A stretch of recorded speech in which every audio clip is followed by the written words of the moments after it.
Alright, so it should be showing up on YouTube right now. It might slow down the thing a little bit. So I'm sorry about that, family. Um, but here we go.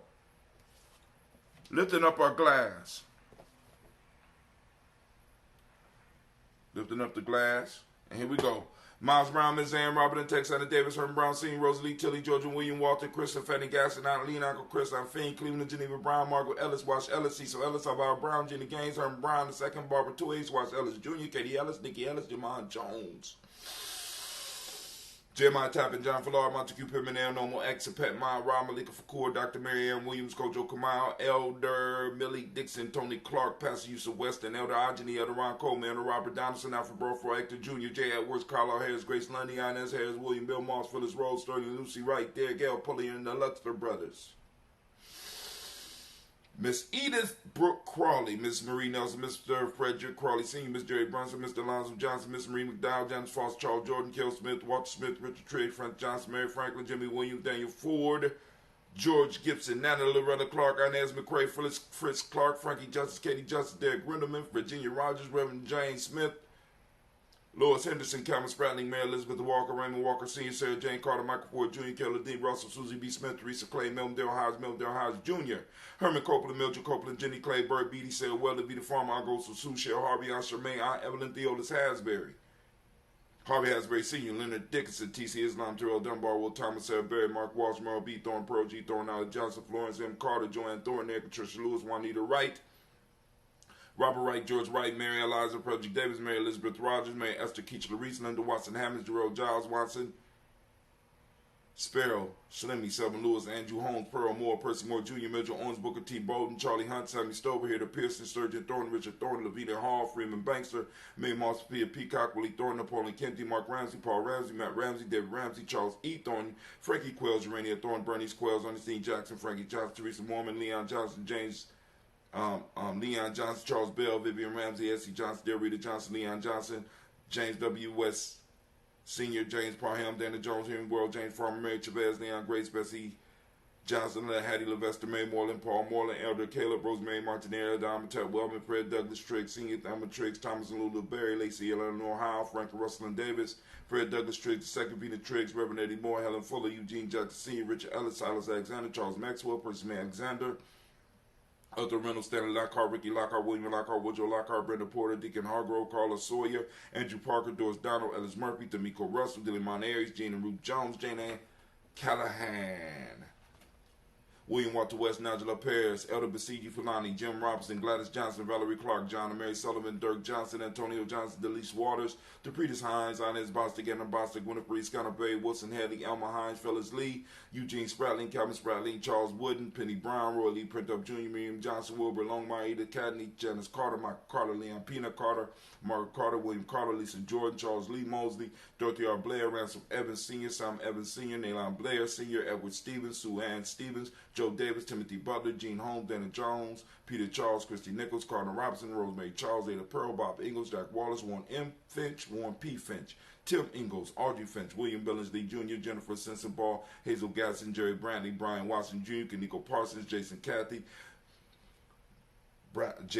Bradford, Thomas Bradley, also known as Uncle Buki, also known as Gypsy, Reverend Roosevelt Word, the First, Stacey Trice, Frank Smith, Mother Bertha, Michael Leonard, David Brown, Ruth Carter, June Cox, Ruth Cox, Paula Cox, Ronald Urban, Judy Hubbard, Irene Johnson, Francis Booth Jefferson, Dan Wilkinson, Sr., Emma McClendon, Jerry McDoyle, Amina Robinson, Mary Nichols, Patricia Williams, Shabaka Teray, Gray, G2 Gibson, Donna Hill, Richard Cleaves, Lee Irby, Tommy Irby, Boy Irby, Jim Gaucher, George and Hallie Johnson, Archie Markin Armstead, Diane Scott, Erica Armstrong, Claire Fox, Gene Evans, Archie Beck, Anna McGill, Charles McDaniel, Christine Cottrell, Aunt Becca, Ellis Arnold, Arthur Arnold, Addie Reed, Charles Reed, Ewan Andrew Baker, Patricia and Edwin Brooks, Gwendolyn and Bob Hatch, Kimball Vernon, Bradley Kim, Janie Harriet, McKay, Spencer Sturgis, Sally Mae Baker, Ethel Baker, Creola Baker, Geneva Baker, Aaron Eno, Baby Hatch, and Senior, Melly Miller, Housie Hashtag, Cleveland, Mother Gibson, Alex Nixon, John Bowie, Lester, and Rachel Saunders, Dorita Ross, Viola Ross, Robert Nelson, Francis Stevenson, Leroy Stokes, Neely Johnson, Fletcher Swan, Maddie and Charlie Scott, Ida Casey, Thomas Coper, Vivian Stevenson, Mona Ann Lewis, Cornetta Lyman Lewis, John Jackson,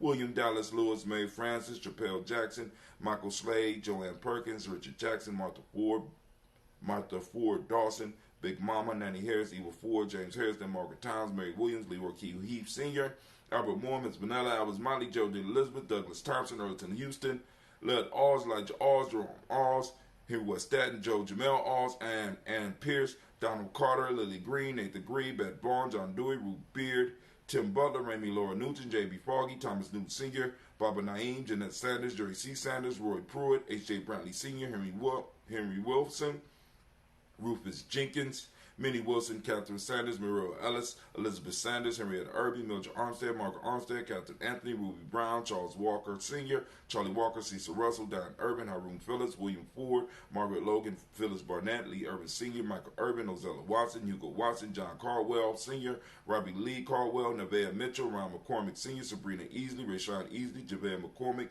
Barbara Ann Reed,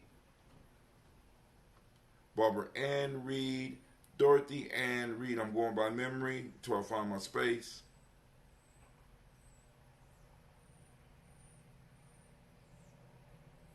Dorothy Ann Reed.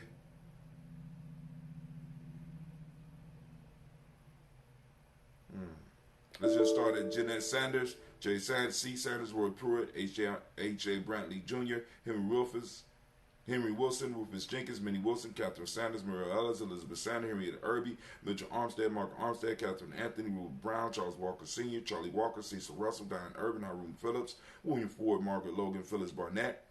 Margaret Logan, Phyllis Barnett. I get on the run and sometimes some of the names roll together. Sister Navita, if you still out there, can you please post up the article on Giambi Journey Timeline about the Coco that you posted up on your timeline? I think it was you. Lee Urban Sr., Michael Urban, Ozella Watson, Hugo Watson, John Caldwell Sr., Robbie Lee Caldwell, Nevaeh Mitchell, Ron McCormick Sr., Sabrina Easley, Rashawn Easley, Javed McCormick, Barbara Ann Reed, Dorothy Ann Reed, John Reed, Shekamaha Reed Jr., John Reed Jr., Patricia Reed, Edwin R. Benson Sr., Ethel H. McNair, Louis Fernandez, Jacqueline Brawler, Rachel Oliver, Mazarine Cofer, George Swan, Imani Grayson, Charles Scott, Charles H. Scott, Michael Morgan, Charlene Morgan, Sybil Edwards McNabb, Annie Ferguson, William Ferguson, Shelby McClendon, and on to our black book.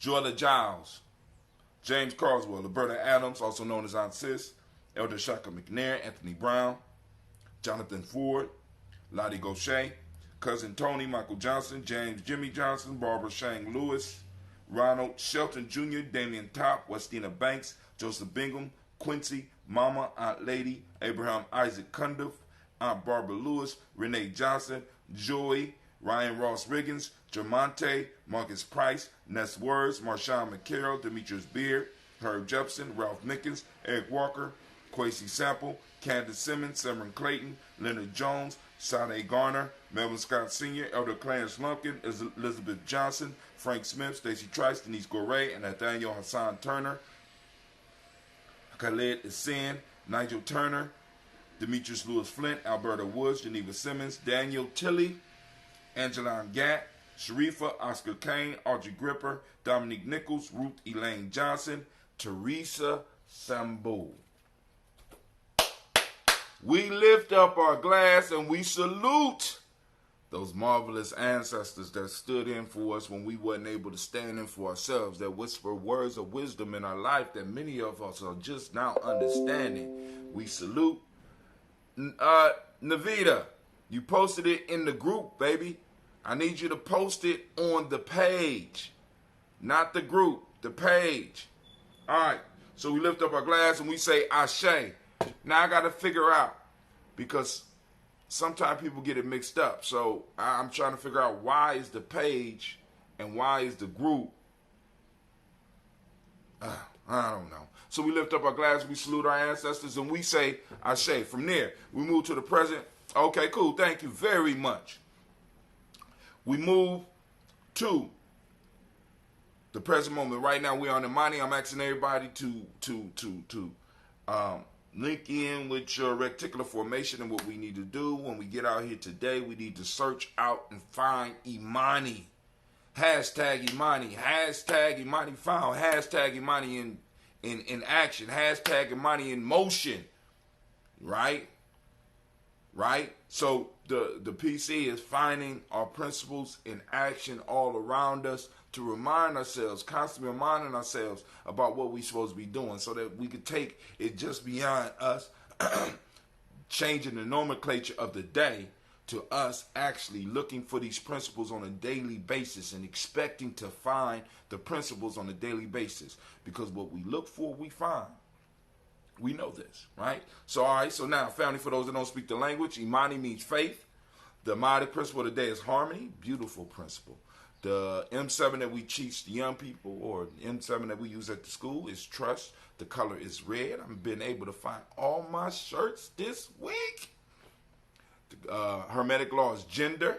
Of course, we're going to have a discussion about the Hermetic laws and stuff like that for a reminder, because this whole, what's crazy about this whole process is toasting, all this stuff grew up together. I started brewing, and then we started doing the toast, and then the calendar was formed, and then the days of the week was conquered, and then we started looking at what principle systems that were in use that we could go on and start applying, and all this stuff came about moment by moment, and we built it up to the point now where we are right now. So of course we're going to have to go back and do some refreshers, because I know we doing the show every day, so that means in order to really even catch up, you might have to go back 600 shows.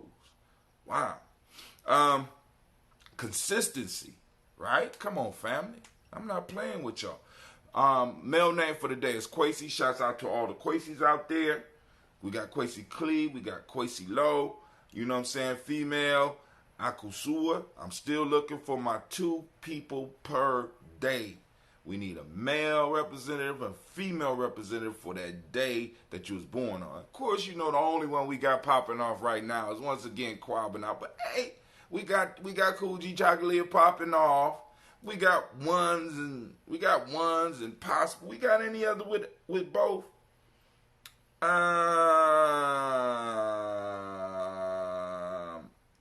Maybe Kwame, Kuumba Day. We got Kwame. We got Amos flowing in the family. So family, now we need to fill in Imani. We need to fill in Nia. We need to fill in Ujuma. We need to fill in Ujima.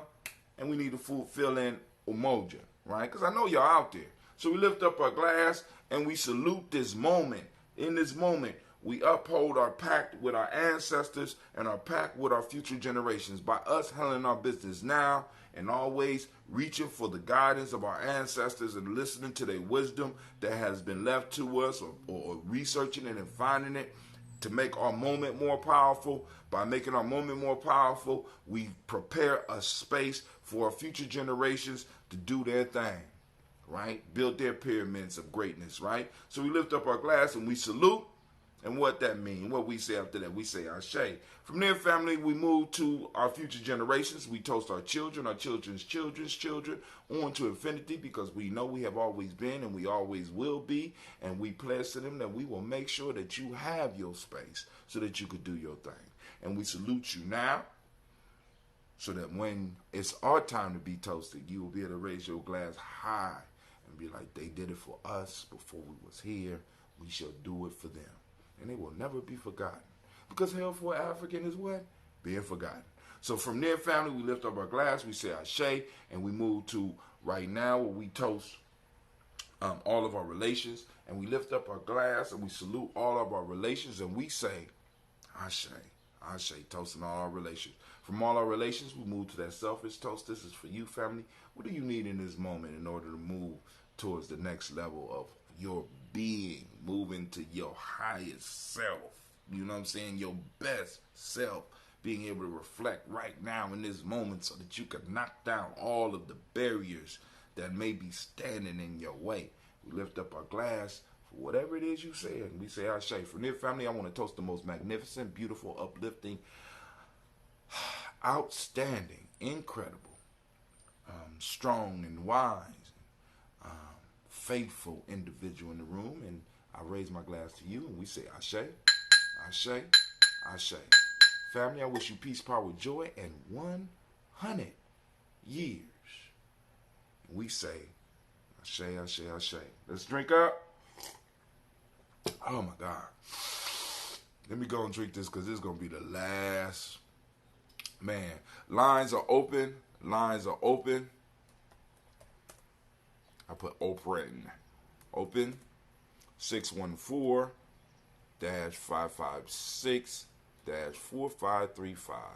Let me move my speaker up so that we could go on and have this conversation. If there is a conversation, if not, y'all know Brother Hot Tim is going to handle it. Then after that, I'm going to the barbershop, make some major changes. I'm just thinking, I might just be talking shit right now. I might punk out. But, we need to make some changes. Not major, but enough. But let's go and drink this up. We got some music. Let's go and play Brother Malik. Keeping that energy alive. I had it set on him, but I guess.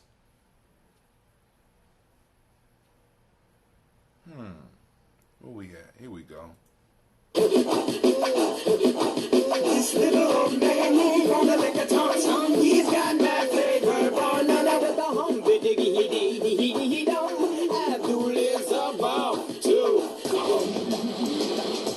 Feel the rhythm that I give him and the wisdom that I drop. You can't stop it, can't top it. Take a biscuit, sop it. It's ethereal, quite literal, more advanced than fiber optics. The truth that I flip may cause inflictions. I rip the script with conviction. I mean this. Alright, I grip the mic like fiendish. Malik A will be super genius in science and mathematics that allow me Shouts out, Miss Kim. I ain't see you on my timeline. You erase through the chaos and confusion. Stimulating the five senses is not a mere illusion. Love and wisdom is all put it together like fusion. Soldiers poised us out to give a new world a contusion. Hum-ba-diggity, hit down on heaven from the sun. Hum-ba-diggity, hit down I am the sum of none but one, composed of 6 gods in the mix. Hum-ba-diggity, hit down on heaven from the sun. Hum-ba-diggity, hit down I am the sum of none but one, composed of 6 gods in the mix. Heretics and some critics, they say we rank first. We're not the baddest of the bad, nor the worst of the worst. We strive for some embodiment in harmony with the universe. So whether we're unmovable like Mount Kilimanjaro, Africans, we're Africans, so I say no sorrow. We are the people of the day before yesterday. We are the people of the day after tomorrow.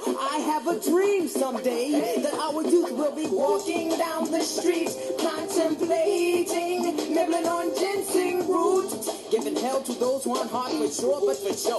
Pretending what you hadn't thought but said and didn't know. Claiming sex, throwing up gang signs, society's got you snared. What the hell is that sign language? For the spiritually impaired, I'm not a player hater, I'm just a player fader. What goes around comes around, vengeance is mine, I'll catch you later. Hum-ba-diggity, hit down, I'm hailing from the sun. Hum-ba-diggity, hit down, I am the sum of none but one, composed of 6 gods in the mix. Hum-ba-diggity, hit down, I'm hailing from the sun. Hum-ba-diggity, hit down, I am the sum of none but one, composed of 6 gods in the mix. No man shall get the best of me, one man's the great test of me, the part of me that strives up and begins to pull up the rest of me. Conquering selfish, true manifest destiny, and good reflects this. As I become more mindful, godliness pierces the blindfold, and I take it to the line, so you can't check this. I pumps courage to the chest, but suckers come for test, and when they come for test, there's no need to press a 9. I've got to buck a sucker with great outflux of the mind. My clairvoyance is a product of mind sight, creating foresight instead of hindsight. My buoyancy is a reflection of my hardship. I've been through much, and I'm beyond death. My legacy is a reflection of my godship. I hold a tight grip until my last breath.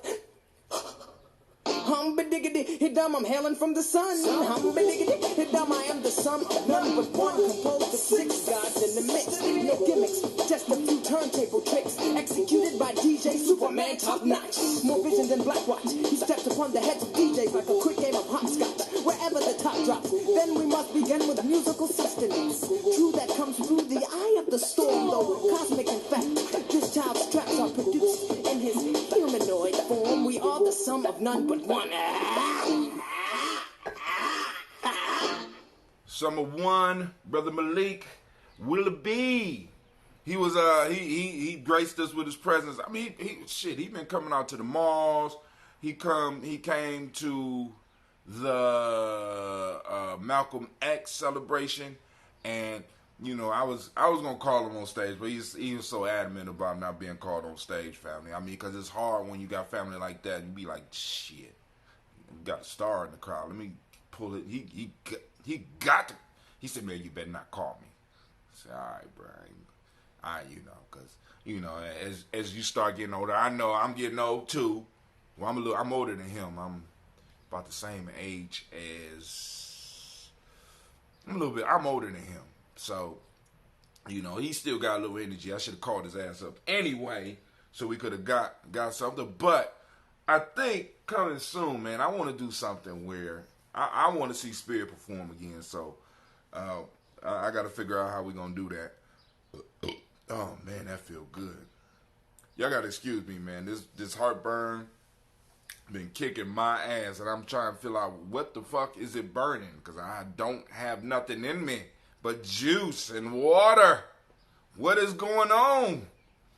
So I will weigh myself, and I will let y'all know. Last week when I started, I weighed 176. We're gonna see what it does for starting tomorrow, because I keep track of it, a little bit of stuff in the book, because that's part of the 21-day challenge. So, but what I've been actually working on is the newsletter, and I have some major changes that I need to make as far as the school. So I'm looking for the resources to do that. And let me tell you how the Ancestors work. So I was presented with impossible challenge. And for Gianni, that takes maybe a month, sometime a month and a half to do the impossible. The hard, we get that shit done in a day. The difficult takes a week. Impossible, maybe a month and a half, right? So I was given an impossible challenge, but all of the tools that I needed had already, I want y'all to listen to this, had already been laid in my path. It's just a matter of stopping, thinking, reflecting on interactions that I had with individuals that run in my circles. And I'm like, damn, the word came down, I needed what I needed to do. And I'm like, how am I going to do this? In 1 year? Over a summer? So, all right, well, cool. Let me reach out to my resources. And lo and behold, the expertise that is needed popped up, family. Listen, when I'm talking about our ancestors don't be playing, man. I'm just letting y'all know. When we are saluting our ancestors on a daily basis, I need y'all to understand, we are calling that energy. We are calling an energy out of the void into our now, into where we are right now. And that force comes with you and goes out before you. And it's clearing ways. Now, you're going to have challenges. But the challenges that you're facing are not possibly what they really could have been. Because your ancestors is already working the shit out for you. It's already got the connections. And we be missing out because a lot of times we be thinking it's supposed to be like the parting of the waters. No. It's those little micro miracles, those little micro chance happenings that pop up, and we have to start learning how to see those, and then start showing the gratitude for that shit. You know what I'm saying? Because I've been like, damn, I was like, oh my God, I better not miss a toast. You know what I'm saying? I better not miss a toast. You know what I'm saying? Because the piece for me is that it's real. It's real. So let's go and finish sipping this up. It don't look like nobody gonna call in, so Brother Hatim is gonna have to run his mouth. You know what I'm saying? I'm gonna have to run my mouth. Right? So yesterday, I was talking about Dr. Boyce Watkins. And as he do, I'm gonna say it just like him. I'm meaning no disrespect. You know what I'm saying? He's a cool guy, and I could really dig him. But about an email that I received from the Black Business School talking about Warren Buffett being able to take $114 and turning it into $440,000 by investing it in 1942. So I need to do the math. 2018 minus 1942. 2018 minus 1942. So what we talking about? Somewhere around, we talking over 60 years. We're talking over 60 years because I don't have a pencil available and I should be able to do that in my head. Hold on. 2018 minus 1942. So we're going to carry. We're going to not even carry. We're going to borrow. We're going to loan. Boom. That's 9, that's 0. All right, boom, we're going to carry, we're going to borrow from that, and we're going to borrow, and we're going to move that over there, so that becomes that. So that is 7. 7, we're going to take from that, 6, carry, we're going to boom, and, no. Almost 66 years. I could be wrong. Almost 66 years. So this dude was able to lead his money and sit for 66 years. Let's just say that, if you're able to do that. Now, I ain't gonna say the dishonesty or maybe the miss part of the whole discussion. The miss part of the whole discussion is what $114 was in 1942. First off, I want y'all to think about this. I did the numbers for y'all yesterday. $114 in 1942 is equivalent to almost 2,000. It's like $1,700 today. So the first question you got to ask is, where is this kid getting this goddamn money? Where are the opportunities for this young man to get this money? Plus, in 1942, you got to remember, like, because I want y'all to understand this, man. We got to really start learning to look at history with a perspective that is ours, that is distinctively ours. We could really see what's going on, because basically what I'm tired of happening is that motherfuckers want to lay the burden of what was going on during those times on us. It's your people's fault. Y'all didn't have to hustle. Y'all didn't have to grind. They weren't getting up early enough. They wasn't doing shit. The opportunities were not there. So the reason that this white boy, Warren Buffett, this elder white man now, was able to have $114 back then was because opportunities was open up for him that wasn't open up for Cleveland Brown, which is my grandfather, or Miles Brown, which was his grandfather. You know what I'm saying? Or Wash Ellis, which was my grandfather. Or even Margaret Ellis, which was my grandmother. The opportunities that was opened up in 1942 for him to be able to save up $1,000 was not there for my family. Now, and I know he ain't talking about back then, but I want y'all to understand, because the only reason that many of y'all are not having any wealth right now is because the opportunities to build wealth wasn't there for your ancestors. Because I want y'all to think about how your grandma, if those of you that had relationship with your grandma, how your grandma was always able to make something happen. How your mom was always able to make something happen. When you needed something, the family was able to come together and get it. Now, I want y'all to think about that. I want you to think about that from the perspective of a group of individuals where most of them have nothing, were able to come together and provide for you. Now, I want y'all to think about that. So when boys, so there's some dishonesty being brewed here, right? And I do understand the idea of making investments. I do understand the ideas of working hard. I do understand, but I want to be clear about the example that he's using is not fair to you, because one of the things that happen in this system is that motherfuckers often want to turn around and make you feel guilty for where you are and what you have. Somebody on the line, go ahead. Hey, hi Tim, it's Kim. What's up, Miss Bryce? I mean, I'm saying Brad, my God. How you doing, Miss Kim? I'm doing good. I'm getting ready to leave here. I'm going to be going to Senegal on June 15th. So I went on a ride this morning, on a bike ride, to finally see the gravesite of Thomas Sankara. Uh-oh. And it was I don't want to break my rule of talking bad about a country, but I was disappointed that the cemetery was very unkept. It was like weeds everywhere. I had a hard time finding the grave site. I found these grave diggers who were digging a grave, and they helped me find it. They couldn't even find it. We walked all over that cemetery, and finally we found it, but there was nothing saying his name. It was just an old grave marker that had been painted, and the paint was had deteriorated. So I took some pictures. Yeah. You gonna post them up? So I was just, yeah, I'll post it up. I just came back today. It was like a 7-kilometer bike ride. Now hold on. Right now, I'm recovering. First off, a lot of people might not know who who he is.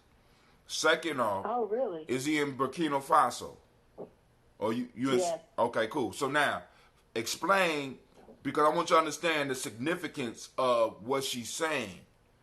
And then also, this might be one of the things where we might need to gather some money up so she could hire some of her students to go out here with her, or she could send some people to go out there and possibly clear that space out and make it look nice. Yeah. You know what I'm saying? Because because go on explain to him who he is for those that do not know. Okay, he was a president of Burkina Faso, and he was, I believe, their first president when they got their independence from France. They originally were called Upper Volta. Mm-hmm. That was the name of the country, and when they get their independence, that's when they decided to change their name to Burkina Faso. And they also call themselves Burkinabe, which kind of means like honest people. So like Burkina Faso in their local language means land of the upright people. So they pride themselves in being honest and upright. And he was that kind of a leader. He kind of leaned a little bit toward communism, and he did believe that, government officials should have fancy cars. He believed they should have live very simply. He believed that that the income in the country should be fairly distributed. He also believed that they should consume their own local products over foreign products. What? I believe that he pushed that. So they pride themselves. Even now, they still wear a lot of their local traditional African outfits in a traditional woven cotton, not just the wax cotton that you see, which is not really African. I don't know if people know that. This fabric that we're wearing, that we're calling it African, That's but not. It really that style came from Indonesia. It came from Indonesia via East Africa, and then it made its way to the continent. But that's not really African style. That's Indonesian. Mm-hmm. But that's not a topic. But anyway, so he pushed that they to wear their traditional cotton woven. So they do that here, and then he was assassinated. He was assassinated, and the person who was a part of his assassination was also in his administration, took over. And he ruled the country for, I believe, 27 years until they had a coup. They had a coup d'etat, meaning the people overthrew the government. In 2014, that's when they had the coup d'etat. So now they have a new government, and then so now I thought, the grave site was a place that you could go to that was kept up well, because I've seen pictures where it looked like it was kept up. But what I saw was not. So I don't know if that was the right one. I'm going to maybe ask some people, show some people pictures at work, some locals, and see if I went to the wrong. Because when I went on the internet, it looked really nice. And it was only until they had their independence in 2014 that they even did anything at the gravesite. Prior to that, it wasn't even a marker where he was in the ground. And his family actually had a DNA. They had his body exhumed, and they did a DNA to make sure that was actually him in the ground. Because so for 27 years, there was nothing to show where he was. And you could not, say his name. And now you can. Now they wear T-shirts, and the kids talk about him. But for 27 years, they could not do that. Could not do it. Because when you destroy an enemy, you got to destroy him totally. He's talking about a system that was fair, a system where everybody had. That's not That's not Western style government. So of course he had to be moved up out of that shit. You know what I'm saying? And basically we witnessed. I mean, we could see what happens because you got to control the narrative. And right now, Burkina Faso, in many ways, may be controlling their narrative, but on an international level and in a way that really counts, their story is being told by others. So once again, this man is becoming he's been thrown in the dustpan of history.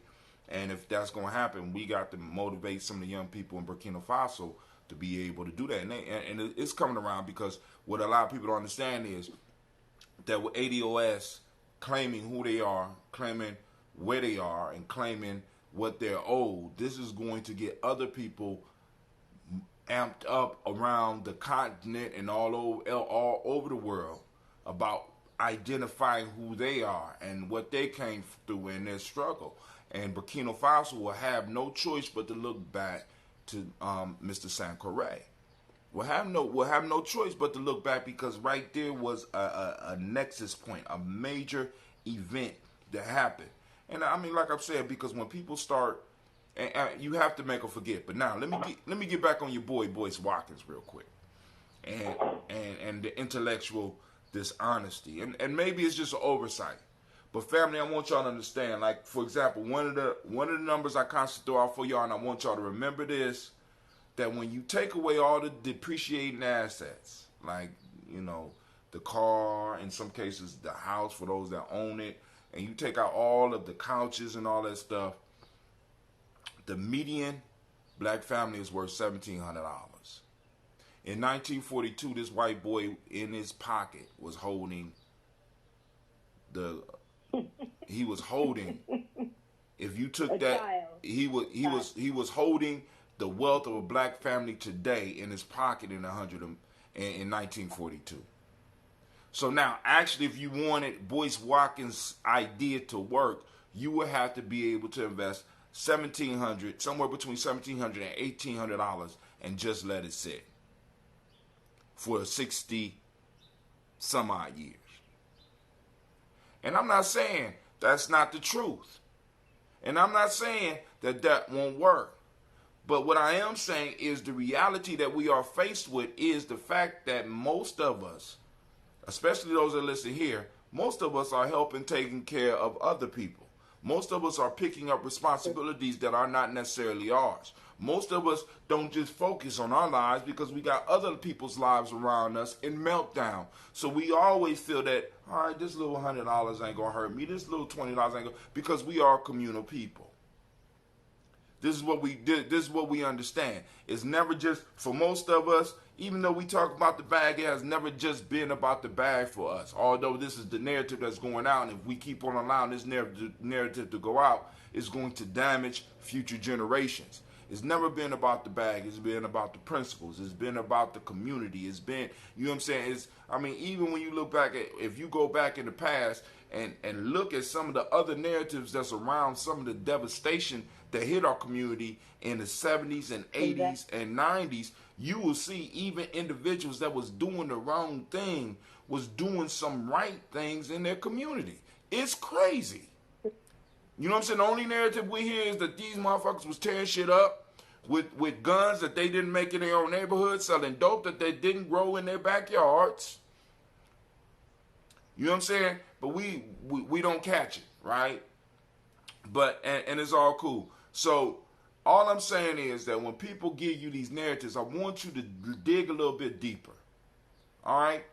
What Boyce Watkins is talking about. Go ahead. I'm sorry. Go ahead. Well, I just want to add to this. You know, what Boyce is doing is toxic, and I'm sorry, it's manipulative and it's toxic. I just was watching a video recently, even though I knew about it, it hit home to me about how certain communities are being lambasted with fees and tickets. And if you get a speeding ticket for $100, you can have a month for the speeding ticket. So then you would literally have to go to jail. Missouri, Mississippi, they was doing this in Alabama. You got people, poor people, being targeted with all these these fees, with all these fines, and then you have to pay for your ankle monitor. And then you got Boyce Watkins on YouTube running his mouth, talking about you could be like Warren Buffett. No, come on now. And That's ridiculous. most of us don't deal with the. How dare you say that? See, and the reason How dare you say that? the reason he say that, and the reason he able to get away with that is because once again, the whole narrative is that Sister Kim, it's your fault. And it's your ancestors' fault because they was lazy bums and they never got up and worked. You know what I'm saying? If you happen to live in a suburb or a town near St. Louis, it's not your fault that you happen to live in Mississippi. Sister Kim, they're not getting up early enough. You got to know this. They're not getting up early enough. They're not hustling. They're not grinding hard enough. This is the narrative that we are being fed. So individuals, motivational speakers, Boyce Watkins, people could take advantage of this whole idea. You know what I'm saying? And what we do is we reflect on ourselves and be like, we ain't in the position we in just because we are, because we've been free since 1865. Boyce Watkins is full of crap. When you was talking about the year that Warren Buffett did that, my mom was born in 1943, okay? My mom was born in 1943. My grandmother was born in 1920. My mother's namesake, Joella, you say Joella Giles? Right. My mother's name had appendicitis when she was 20 years old in Mississippi. She couldn't get any hospital in Mississippi to operate on her, so she died. That is my mother's namesake. That's my grandmother's oldest sister. She died. That's terrorism. Miss Kim, but coming from the perspective of the motivational speaker and coming from the perspective of the Boyce Watkins, that was their fault. They didn't grind. If they had paid attention to school, they could have did surgery on themselves. Oh, they didn't want to able to go to school. Okay. Nature should have had told them. See, because what we got to understand, the narrative goes back to you wasn't shit. Your people wasn't shit. And this is what we have to battle, and this is what we have to combat. Because basically, we are being told that in order for us to succeed, we got to do things that our people have been doing over and over again. Listen, I don't remember. And this is when I lived with my grandfather. I don't remember a sunrise catching my grandfather in the house. And I rarely remember until summers my grandfather coming home before it was dark. So that you could miss me with with motherfuckers not working. Exactly. You said you could miss me with the one. I watched my mom and I watched what she did. You understand what I'm saying? And one of the things that I was dead set in my mind is I didn't want to fall into the pattern, the same pattern I see them in. Because, you know, I was exposed to the Beverly Hillbillies and how poor people could come up, and I didn't see a difference then. But then as I started talking to my people and as I started learning, I started realizing that there was a difference. Because even in their, when you look at the Jed Clampett, even Jed Clampett was able to be rich because he owned land. A massive amount of land because he was out hunting a rabbit. He shot at a rabbit and it was on his land and he missed the rabbit and hit an oil piece and the oil shot out and he was rich. Thank you. It was on his land. It was on his land. So if you hunting rabbits on your own land, it was big. Run out of. Yeah. Exactly. And this is what pisses me off. Because we don't get a proper perspective of history that we need so we can move forward. There's nothing wrong with Boyce Watkins doing what he's doing, but doing it in an intellectual, lazy way, or even possibly a dishonest way. How you could turn $100 into $400,000 type shit. There's a lot wrong with it. We need to just I'm just gonna go ahead and be more blunt. I'm tired of going around circles. People like Boyce Watkins are white supremacy collaborators. Damn. That's the kind of talk you talk when you're collaborating against your own people. I'm trying to give them the benefit of the doubt. But I'm eventually gonna have to come over to your side. I feel, but I'm trying to give them the benefit of the doubt. You know what I'm saying? Because of course, turning $100 into $440,000 looks good to somebody who might only have $50 in their pocket to make it through the rest of the week. So you're gonna get that. So I have to look at that and be like, that's just kind of shaky. That's just kind of shaky. Then I got to go to your school and I got to pay money to your school. And then on top of that, after that, I have to take what I have left and spend it to try to do some investing. And these past bubbles have not been kind. We got another bubble coming up, family. 2008 was the last one. We in 2019. It's like 10 to 15 year cycles with these things. We're moving into another bubble. And it's right around the time when me and you supposed to, I don't know exactly how old you are. I'm 51. But it's the next bubble is going to come right around the next time. Right when it's time for me to retire. The next bubble is going to happen. My fault. We are at 10 to 15 years now. We at 10 years, 2008, 2018. Between now and 2022, something big possibly could happen because there's bubbles all out here.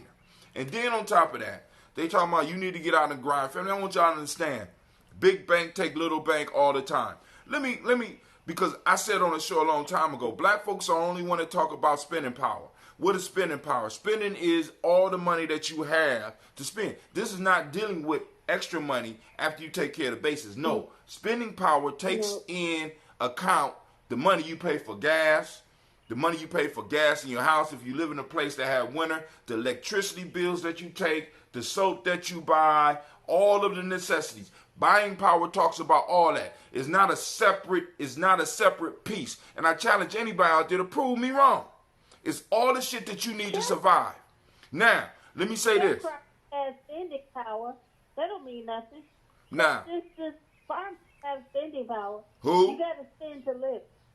Now, and I want y'all to think about this. Asians have half the working people that we have, and they have 1 trillion. We have like 1.4 trillion. But then let's take it up to white folks, spending power. Big bank take little bank, right? $9 trillion.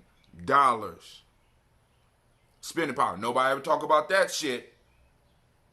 Nobody ever talk about the Asian spending power. Nobody ever talks about the Hispanic spending power. You know what I'm saying? No. But we talk about our shit and we use that to beat each other up about what we're not doing when basically what we're doing is surviving. But a lot of us don't recognize it because we got nigga trinkets. We got toys and shit that we could play with, and we start to feel good about ourselves that I'm making it. Rims is not making it. You know what I'm saying? Having the latest TV in your house is not making it. That's your spending power right there. Basics. Even first, having your house and car paid off still ain't making it. Shit. So we got a long way to go. We got a very, very long way to go. And we got to be clear about that. And we got to stop letting motherfuckers coming with the bullshit. We got to let, that's kind of shaky, bruh. And look at the perspective. And look at the timing. And look at you know what I'm saying? Boom, 1942. This is what he comparing $100 into $400,000. And if you was to do that today, you would have to take all your money and just be disciplined. Not even disciplined. Be so cold-blooded that you cut everybody else off. You got to be concerned about the bag and nothing else. You got to take that $1,700 and you got to let that shit sit. for 66 years. You know how many of us have that mentality? That's why we don't have nothing now. Because nobody wants to work selectively. We don't have, that's why we don't have nothing now. Because if you got one house on the block that did that, but everybody else on the block is struggling, and they're all going to lose their house. Your house paid off, but everybody else going to lose their house. And what happens to you? So then you're not straight. You're not straight. Wealth is a community asset. This is why the whole reparations discussion is very important, because we got to understand that it does us no good that one or two of us make it through and we can see them on TV.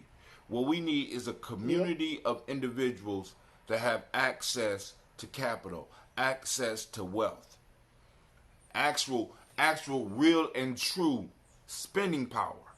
Because true spending power is about what you have after you take care of the basics. That's true spending power. And I know some of y'all out there, well, Brother Tim, cigarettes ain't part of the basics. Cell phones ain't part of the basics. You know what I'm saying? But for many people, I mean, try to work some of your jobs. Try to work your job without having a cell phone. Try to live your life without having a phone. Try to live your life without a good car to get back and forth to work. Try to live your life without having a washing machine so that you can get your shit ready, because you're spending so much time at work that you ain't got time to spend time at the laundromat. Or you might have more kids than, you know what I'm saying? Come on now. Let's be honest about this shit. Let's be real and let's talk. When you come with the fantasy shit, Brother Hatim, I have to cut you off and keep it moving, because I ain't got time for that shit. I ain't got time for a motherfucker telling, justifying why they might have to work two jobs.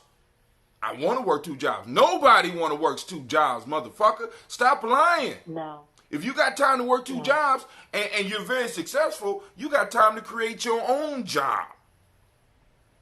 Mixing a little bit of what you like with in one job and a little bit that you like on the other job, and being able to meld them into one. Nobody works two jobs because they want to. Most of us work two jobs because we have to. That's true.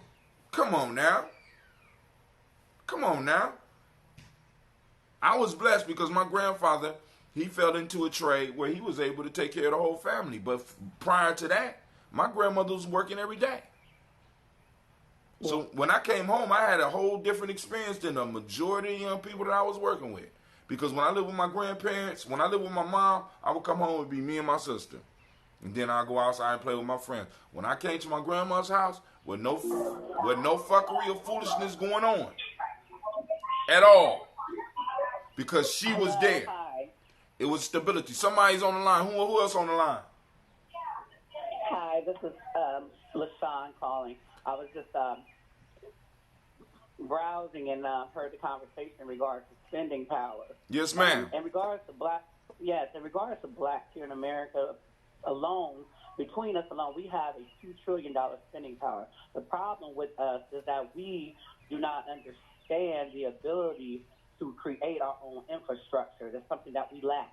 When we talk about the Asian American, when we talk about the Jewish community, they all have infrastructure, something that we lack as a people, as a black people here in America. That's our issue. We are the highest consumers on the face of the planet. We continue to spend, but we do not invest. We do not go out and create our own structures to sustain ourselves. That is the issue. All right, can I ask you some questions, sister? Sure. All right, first question. How did we end up like that? Well, we know how we ended up like that. We ended up being, as we are the children of slaves.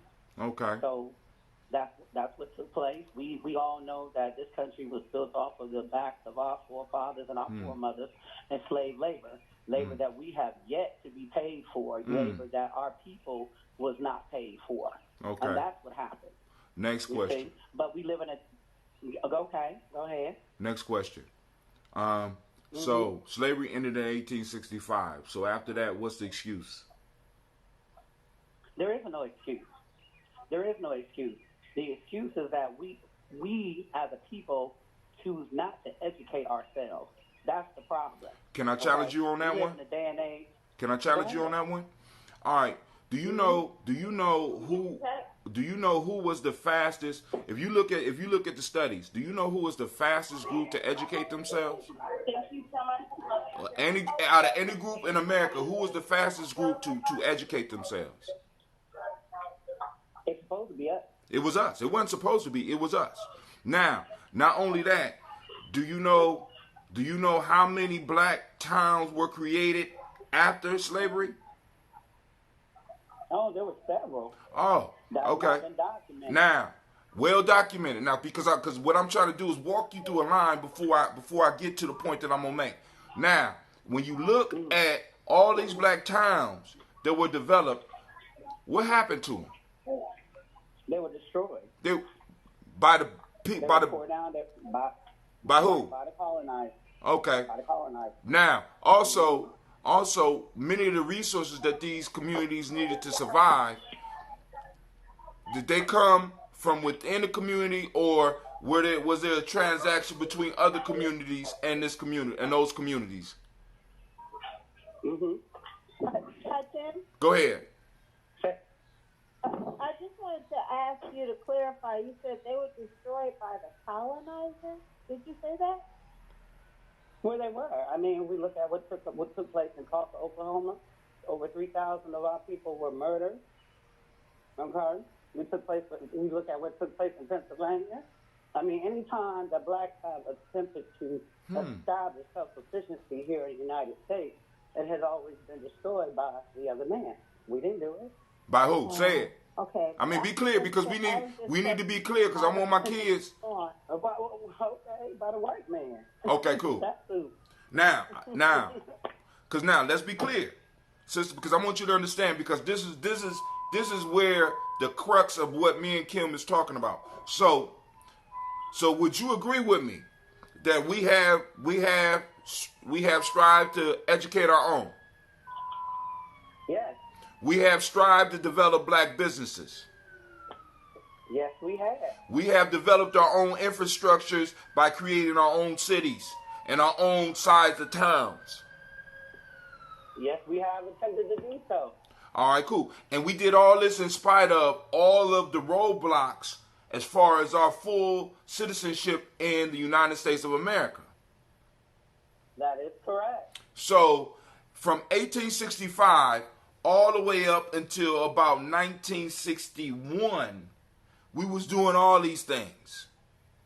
But you say yourself that they were purposely destroyed by white mobs coming in, or administration saying certain things was legal and making certain things that we couldn't do, so we wasn't able to really legally do stuff. And then late 1850s, early 1960s, 1960s, do you know about the Highway Acts? Yes. Okay. I'm familiar with them. What happened with the Highway Acts? They imposed certain sanctions that went against travel for our people. No, not just travel. Not travel. Basically, all of the major expressways that lead from north to south and east to west, if you look in all the cities, where do they go through? Oh, they go through the main outline, set line is that. And I'm driving, sorry. All right, it's cool. But all those places, were you driving on? Are you on the expressway right now? Yes, I am. What city do you live in? I live in Columbus, Ohio. All right, cool. I'm driving from Maryland. Do you know where in Columbus where 71 and 70 cross? Okay. Do you know what that used to be? Where? Huh? No, tell me. That used to be a native of Columbus. Okay, Ohio. cool. I lived there for 12 years. Where you from? I'm originally from Detroit, Michigan. All right, cool. I want you to think. I want you to think back to Detroit, because I don't know how old you are. I want you to think about Detroit and where does the expressway go through? All those expressways were carved purposely through black communities. For example, the 70 and 71 piece, about where it crossed, it separates what used to be the Mount Vernon area And in the very place that we drive over all the time were thriving black communities. In every expressway to go through the city. So all I'm trying to say is we talk about what black folks have not done, but we don't look at in a historical perspective to understand that there has been certain things put in place to make sure that we don't do it and that we're not able to do it. Because everything that I hear my people say that we didn't do, I have to look at a historian and be like, shit, we used to do that. We did that. When it comes to historically we did that. Right, not only historically, I'm talking about recent. Like our people have given up. Well, after 160 years of doing shit, because I want you to think about this.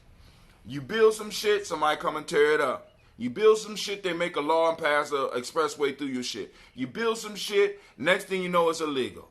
Like, for example, everybody right now is talking about this goddamn lottery. Part of my reparations, you know what? One of the things that I want to come back to the black community, I want the control of the lottery system because they stole that shit from us.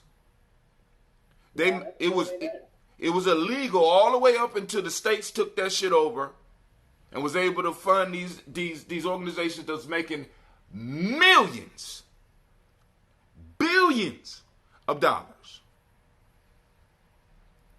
Now, the point that I'm trying to make, sis, is that it's not that we don't do these things. We have done these things. We have historically shown that we'll come together and do these things. Even in some sick type of ways, you can look at even our young people forming these gangs. It's a natural movement for individuals to come together.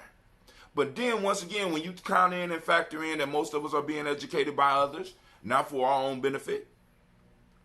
We used to have schools that was genuinely black, but then when you look even at the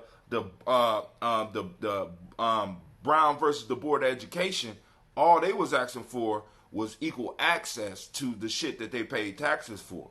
But when you look at the thing that came back to them, what was said was that black children was being harmed by being educated outside of white institutions. Right. Now, I'm sorry. Go ahead, Kim.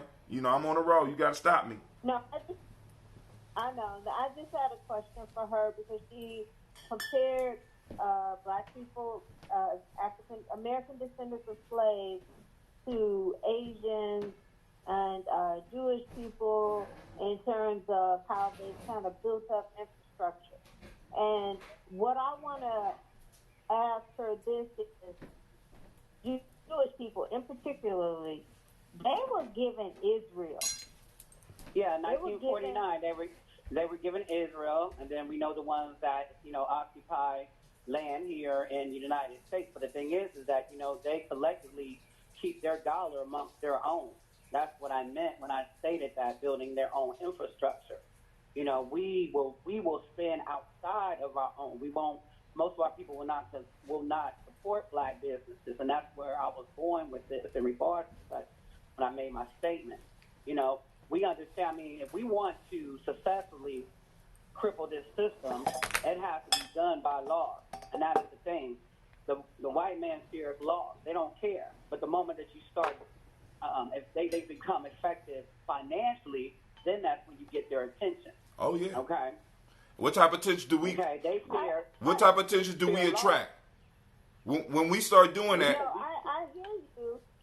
I hear you when it comes in terms of their dollar. Them being able to hold on to their money, and they're very insular when it comes to economy.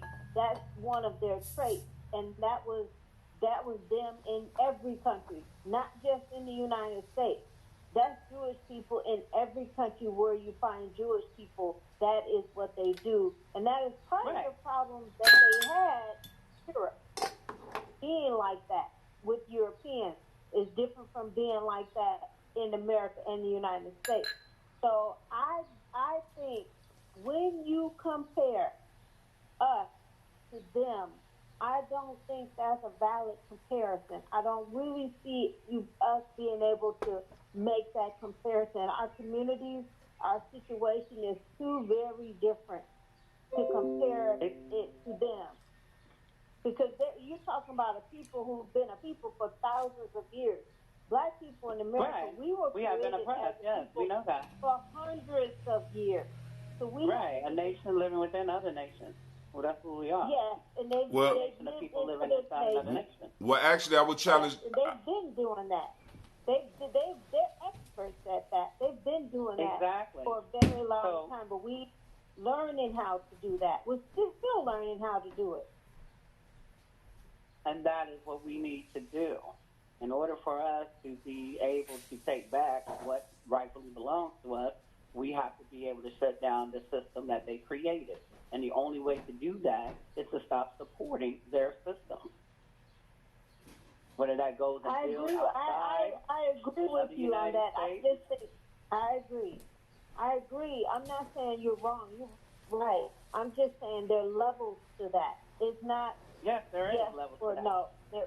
There are multiple levels to that.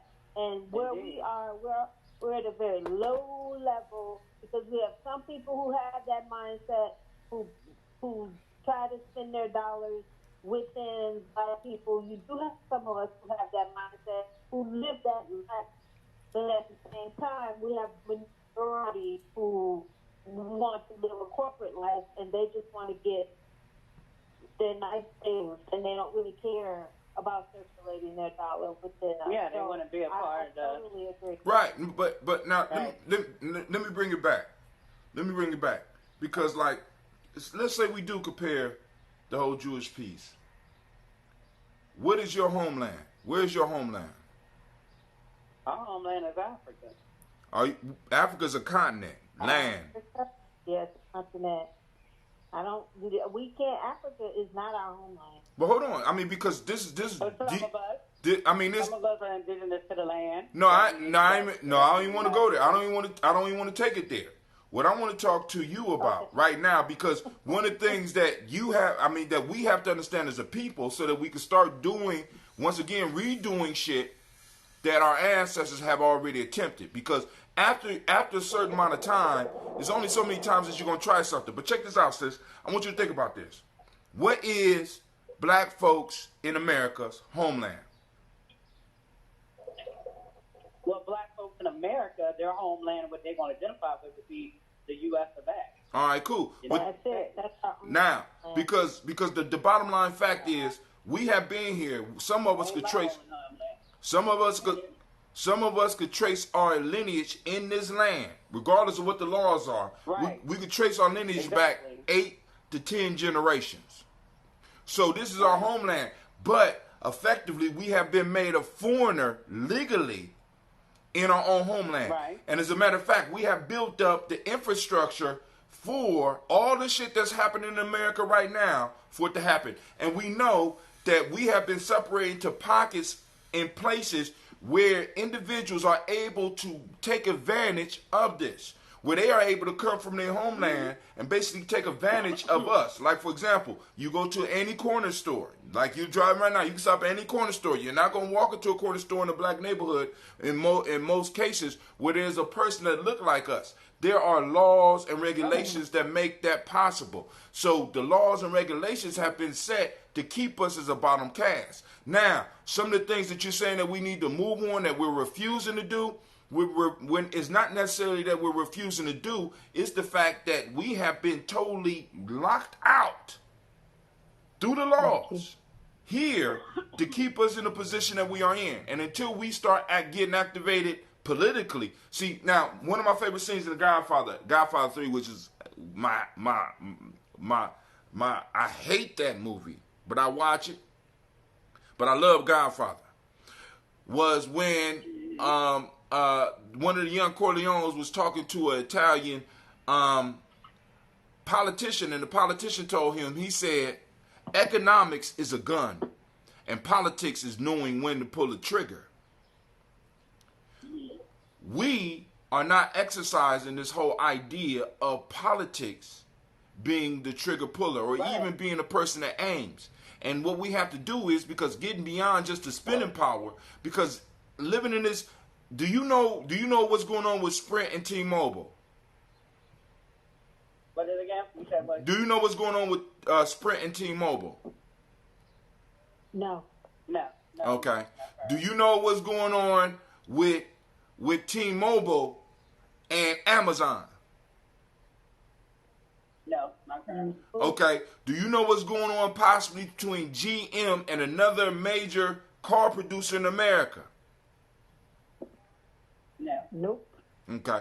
Now, what I'm doing all that to lead up to is this.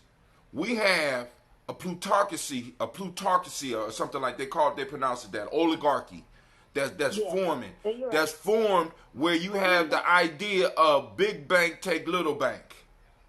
So even if we was to direct all 1.4 to $2 trillion in spending capital, and we cut off everything. We cut off the hair, we cut off the fancy cars, and we just focus that $2 trillion as black folks. One of the major rules that you learn in the street is big bank does what? Say little bank. All right. So far as what we have been able to amass here, when you look at the numbers, we are if you can even call it a bank. We are the little side of the street loaning place right now. Because if we was to just talk about actual spending power, we have people with less people that work. They got almost as much spending power as us, speaking of Asians, and we got white folks with 9 trillion. And then when you look at black folks on a whole, not just the ones that are fortunate enough to be able to drive or be able to stream like I'm doing right now, and we look at our cousins and stuff, and we can see this, 50% of our people, far as wealth, are existing on $1,700 when you take out everything else. $1,700. That's not, in America, that's a month worth of life. Right. So when we get into the power of our dollars, we have to look at that shit because most of our people, over 50% of our people, are not at a point where they can even talk about wealth. They're at a point where they're only able to talk about survival, which means that if my family's going to eat, your family can't, because this is the system that they have been brought up into. This is where they have came in and broke down bonds between us, and this is why we talk about tribe building right now as far as Yami Journey, because when we start looking at the problem that we're facing, part of the problem is that some of the very basic structures that we held on to even during our most adverse times have started to break down in this day and time. Right? So even if we was to put all our capital together, what would it change? Yep. Yeah. You know, and I want to get this across to other people on the side that might just be listening in. It's not a hopeless situation. There are things that we can do, and there's things that are happening right now that's going to move us to a point where we are able to affect the change in the way that we need it to happen. But what I need for our people to do is get out the illusion that if we stop buying shit that we need to survive and just go to straight black business, because we did that shit before. And I want people to understand that. When they come, because some people come into the circle and talk as if we didn't do none of this. And that's problematic. We did it all. As far as fighting, nobody, even the free, we got to understand this, even the freedom movements in Africa and Vietnam, all throughout Asia, was influenced by who? Do you know? No. You was on. They was influenced by us. Whole countries were motivated by the strategies that we used and the rhetoric that we used.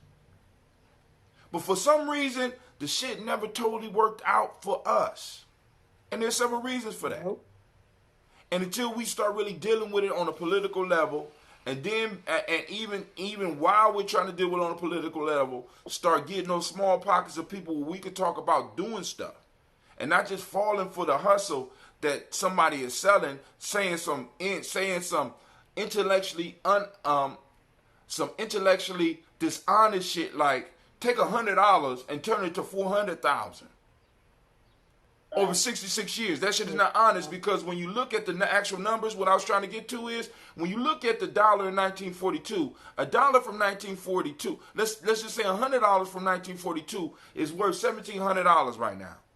So this means that if we want to accumulate wealth, we have to let it sit around for 66 years, but it would have to be about $1,800 to do that. And you could probably buy, and that amount of money could probably build you a house in 1942. Right. Or at least purchase the land.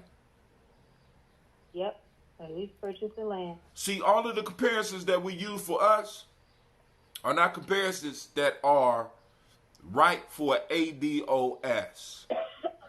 Nope, it's not. All of the comparisons that we have been using have been, in a sense, telling us that we have not gotten up early enough. We have not worked hard enough. We have not organized enough. You just ain't right. Your grandpappy was lazy. Your grandmama was lazy. And a hoe. I mean, really, when we look at this shit, y'all was just shiftless. Since 1865. Don't talk about Jim Crow. Jim Crow didn't affect y'all. Y'all had your own communities back then. Black codes didn't affect you. Redlining didn't affect you. Fuck all that. And fuck the fact that just in my lifetime, we as a people had the right to vote nationally. In my lifetime. So how can we use anybody else's description to describe where we are? There has never been a people in a position that we are in. We are in a foreign land, in a sense, that is ours, that we have been made foreign in. Mm-hmm. True. That's all I'm saying, sis. So we got to be careful when we start talking, because what that does is, because we got to realize the effect they have on our children. Because if our children, if we're talking about where we should have been and all this, many of us talk about it as if that shit wasn't popping off. As if they just walked into Black Wall Street and motherfuckers just laid down and said, "Oh, mighty white man, don't kill me." No, we fought them. The only reason. Because of what we want should be and continue to be right now. Listen. Because that's where our people on that side of. We should be continuing doing what we were doing back then now. But the only reason we didn't was because it became life-threatening to a point where, think about this, sister. When they came to try to get that brother out of Black Wall Street, they stopped their ass at the train tracks. And the only reason they dropped the bomb was because they couldn't get in there because the men refused to let them through. And they fought. They fought. And we got to be clear about that. See, because what does that mean? So this means that after the fight, there was a literal war. And the first bomb ever dropped in America, fuck 911, was dropped on us. And it destroyed their whole area. And a lot of those people got up without any wealth and moved to other places. All the wealth that they had amassed as the Black Wall Street went straight back into white hands. All of the land that was owned by black folks was given to white people. Yeah. So that even the ones that tried to stay there, in order to build that shit back up, they had to borrow money from white people to build up Black Wall Street. But we still having bombs dropped on us with our property being taken away from us with tax sales and things like that. That's a bomb. Oh, yeah. And then you lose your property, and what do? Fight back. Well, most of us have come to the terms that fighting back is not even worth it at this point in time. Especially if we're going to continue. That's how they took everything. Right. That's how they took everything, though, about war and bloodshed. And that's What? what's going to happen. That's what's going to need to happen. But in order for that to happen, we have to be at a certain level. And we have to be at a certain level of understanding about who we are here. That's right. That's true. That's true. You understand? That's right. So that we understand that we don't come from a race of cowards who just gave up. We never gave up. Right. See, that what breaks my heart, because I be talking to some people and they talk as if we didn't try. is we didn't fight. We didn't shed blood. Not only for us, we shed blood so that this country could exist. We shed blood so that we could have what we were supposed to have here. And for some of us, when we sit down and talk, it's almost as if we done gave up. Oh, this generation that's coming in right now, they're not fighting. The fuck do you mean? This is the generation that's being killed by the motherfucking police because they want to stand up and say, why can't I sell a motherfucking cigarette on the block that I live in? Why can't I carry a gun in the area that I live in? These are the same rights that I'm sorry. We allow the police to prey on our youth. We, dear those. Exactly, we allow these people to do this. Right, and that's the reason why they do it. Because our people will not be proactive and go out here and fight. My thing is this, and I mean, that's how I was raised. When they come into our communities killing ours, it should be returned back 10 times. So like I said, the only thing, it is only going to matter when they experience fear. They have a fear of loss. It don't matter. Our people don't want to fight. They don't want to go out here and get busy. We have to mobilize. That's what we have to do. It is not, and I'm going to say this. That's the only way we're going to get up out of these conditions. Now, we got to be clear about that. To fight. So now, what's going on? What happened with the education system after the Black Panther Party, after the 1960 movements, and all of us are sending our kids to these places to be educated? We have been integrated, and a lot of our kids act as darker white people. Right. So the warriors see, and you got to understand this. Why we want our kids to do that? Exactly. We encourage that shit. No, we encourage that. We encourage that. We support that. We don't have sit down conversations with our kids to explain to them what they're doing. We want to see them do that. Because that's our problem. That's right. That's the right thing to do. Because you're American. But we have not been accepted totally as American, and our story has not been truly interwoven with what it means to be American. And we have accepted that shit. But the issue is, see, because you got to understand, if you look at any revolution, any change, it's never sparked by the middle class. It's never sparked by the higher classes. It's never sparked by old motherfuckers that are disgruntled. It's sparked by the children. And I got a question for you. Where are your children from 8 to 3, 5 days a week? At home with white folks. Oh, you do homeschooling? Oh yeah, all of mine were home. Oh, go ahead, girl. I mean, I have to shut up when it comes to you. But for let's say for the 98, let's say 90% of us, where are our children at? In a white classroom. In a white classroom. Yes, right. In a white classroom, being taught by a white man or a white woman. And see, but we got to be clear. In this system now, the way they have it, it doesn't matter whether they're white or black. The curriculum that they have to follow. The curriculum has already been given. The tone has already been set, and it's one that has been created by the white man. That's been created. Right. Right. So there's our black men and women that are teaching their curriculum, not ours. And then a lot of our people are too afraid to deviate from that curriculum. Hold on for a second, ladies. Hold on. Hold on. Let's tell the truth. We afraid. They are too afraid because they don't know nothing else. Right. Hold on. They're afraid to do it. What? Now, hold on, sisters. Hold on. Hold on. I got Brother Kwame. I just noticed that he's tuning in over the Spreaker app. I think he's starting to like Spreaker, so I'm gonna have to look on here. He talks about economic hitman and bombs. He says, Mander, I guess it's remember the Honorable Marcus Garvey and the many others I can't even recall.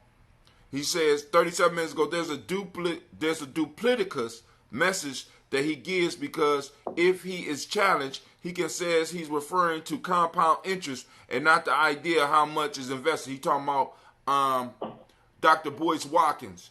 See, because I mean the issue with Dr. Boyce Watkins is Sister Kim is there and giving him an option. I'm like I'm still looking. Maybe the brother got some good intents, but You can't run that shit past, because we have a resident, far as our family, we got a resident mathematician.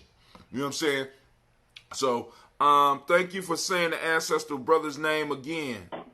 One love, Sis Kim. Could you please repeat again the name of the president to whom you refer? Tim, you know Thomas Sankara. Thomas Sankara, Brother Kwame. Hopefully you're still listening. Family, and sister, what's your name? What's your name?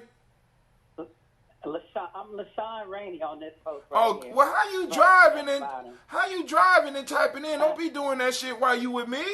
God. You're driving and talking. Don't do that shit. You a soldier. I might need to hook up with you in Columbus, because shit, we need family around here. But let me say this. I want to thank Sister Navita. I want to thank Sister LaShawn Rainey. I want to thank Sister Kim Carswell and Brother Kwame. I have to go because I got to get to the barber shop and see about making some of these changes. And I'm on the 7th day of my fast, so I'm moving straight to water next week. And we're gonna make it. We're gonna make it. Yeah. You know, we're gonna make it. We'll make it. Yeah, it's 21. It's a 21-day fast. And but family, I want to thank y'all, and we will be back tomorrow morning, sometime between 5:15 and 6 a.m. I'm gonna say that we usually supposed to do 5:15, but you know, depending on how I sleep, because my sleep pattern is changing, because my eating is changing and stuff like that. So I'm trying to deal with it. So sometimes I fall asleep early in the day and whatever. So family, I want to thank y'all for joining us. This has been the place where your hustle builds muscle. The place of the stubborn minority. And family, I got to stress this. Family, it don't take all of us. It only takes a stubborn minority of us to change everything that's going on with us as black folks. It don't take all of us. It takes about 1% of us to set our mind and be like, shit, we're gonna be stubborn about this shit. This is why every soda is kosher. This is why they don't allow peanuts on planes and in schools, because there's a stubborn minority that like, we can't accept that shit. And you can't do that shit. And family, it only takes a stubborn minority, and we are the stubborn minority. So I want to welcome you to the place. I want to welcome you into the congregation of the mighty. This is Giami Journey Media. Anime, what's going on over there? These mythic animals be tripping. This is the Heart of a Simple production. Where this is the Heart of Simple production, and this has been another Daily Toast, and our Toast and Talk Imani. We strive to blow up your old paradigms. What as my people that out in the street that read me, paradigm. We change your paradigms out there. Alright, so I'm out. I gotta get to this barbershop because I know I'm gonna have a long wait. But family, I want to thank all of y'all for participating, and I will see you soon. Peace.